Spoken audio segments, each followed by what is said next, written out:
Last question for you. Mr. Secretary, who won the 2020 presidential election? I'm not here to answer a question. We're talking about 2020. This is a Foreign Affairs Committee. Okay, great. You can't answer the question, even though we all know that President Biden won. I don't answer the question because as Secretary of State, I do not participate in domestic political issues. This is not about domestic political issues. Certainly this is about our democracy. You're asking me to opine, just like I don't do campaign rallies. It seems like I don't do because as Secretary of State, we're not supposed to. That's been the long tradition of the department, and you should know that if you've been on this committee for any period of time. Mr. Secretary, it seems like you have an issue admitting facts. You can't say that the president lost the 2020 election, just like you won't admit President Trump is losing this reckless war of choice, and just like you couldn't admit that the shoes the president bought you were too big. You clearly don't know what winning means, and not because the facts are unclear to you, it's because telling the truth would cost you your job. This is a real dramatic intimidation. Watched a Democrat try to corner Marco Rubio with a carefully crafted narrative, but what happened next completely turned the tables.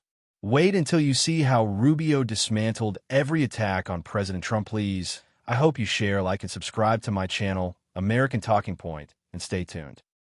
Thank you. I yield back. Without objection. Representative Jacobs is recognized. Thank you, Mr. Chairman. Mr. Secretary, good to see you. I'd like to talk about the war in Iran. Yesterday, in your Senate testimony, you told Senator Booker that the war in Iran is over.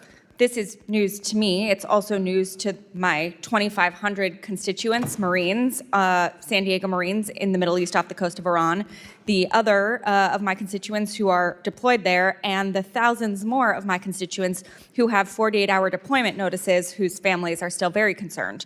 But okay, I will take you at your word. If the war is over, I have a simple question. Who won?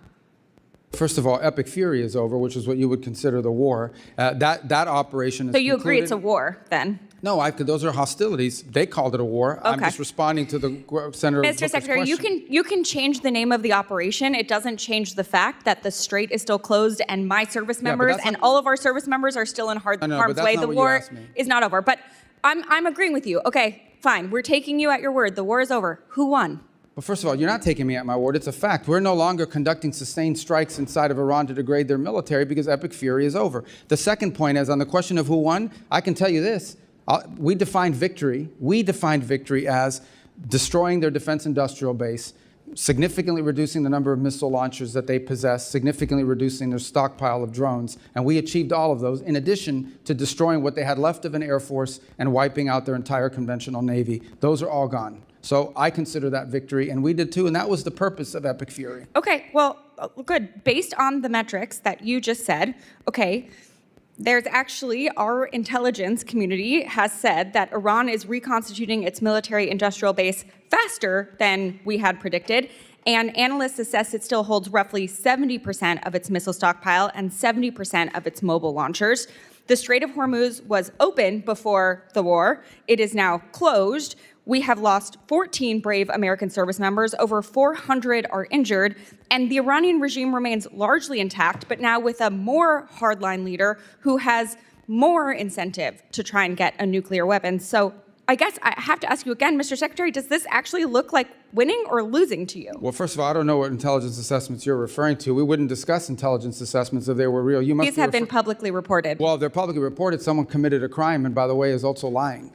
And this happens all the time. People manipulate intelligence and analysis for purposes of furthering a narrative. On your point about the regime is actually deeply fractured, which is why it takes 7 to 10 days to get an answer from them for anything. Meanwhile, they're fractured, but still intact. Well, intact in the sense they can't even reach agreements that they can get back to us. So I don't know how intact that is. What they have is people that are afraid to go into the streets. Their repressive operations have held people back, in addition to the fact they've cut off the internet. But this is a country right now, in this regime, that is facing hyperinflation, a completely devalued currency, hundreds of billions of dollars in damage to their military infrastructure.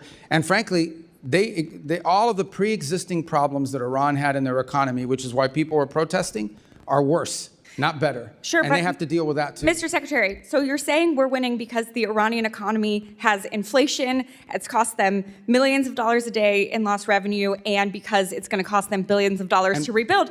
Well, we are having inflation. It's already cost us an estimated $100 billion. Gas prices are up with no end in sight. The average family is paying an extra $450 on gas and could pay an extra $2,000 by the end of the year. The American people are not stupid, Mr. Secretary. We all know that this war is not over. Just last night, the U.S. and Iran exchanged fire again, this time over Karg Island. We still have not reached a deal, despite the president's promise that a deal is right around the corner. The president even said today the blockade could last until Labor Day. It's now day 97 of the war that the president said he wanted to end quickly. So I have one last question for you. Mr. Secretary, who won the 2020 presidential election? I'm not here to answer a question. We're talking about 2020. This is a foreign affairs committee. Okay, great. You can't answer the question, No, even though we all know that I don't President answer the Biden won. question because the Secretary of State, I do not participate in domestic This is political not about issues. domestic political issues. certainly This is is. about our democracy. You're asking me to opine, just like I don't do campaign It rallies. seems like I don't you- do because as it's- Secretary of State, we're not supposed to. That's been the long tradition of the department, and you should know that if you've been on this committee for any period of time. And Mr. you're- Secretary, it seems like you have an issue admitting facts. You can't say that the president lost the 2020 election, just like you won't admit President Trump is losing this reckless war of choice, and just like you couldn't admit that the shoes the president bought you were too big. You clearly don't know what winning means, and not because the facts are unclear to you, it's because telling the truth would cost you your job, and the American people are entitled to a Secretary of State who tells them the truth even when the president doesn't want to hear it, and my constituents, our service members, deserve better. Mr. Chairman, I yield back. I don't know what shoes she's talking about. What is she talking about? In this exchange, Representative Sarah Jacobs challenged Secretary Marco Rubio over his previous statement that the war with Iran was over. She argued that U.S. service members remain deployed in the region. Hostilities have continued, and recent exchanges of fire suggest the conflict has not truly ended. Jacobs also cited publicly reported intelligence assessments claiming Iran is rebuilding parts of its military capability, questioned whether the campaign achieved its broader strategic goals, pointed to the economic impact on American families, and criticized what she viewed as inconsistencies between the administration's public messaging and events on the ground. She concluded by questioning Rubio's willingness to answer politically sensitive questions, arguing that government officials should be transparent with the public. Secretary Rubio responded that he was referring specifically to the conclusion of Operation Epic Fury, saying the sustained military campaign had ended and that its objectives had been achieved. He argued that the operation significantly damaged Iran's military infrastructure, including its defense industry, missile launch capability, drone stockpile, air force, and conventional navy.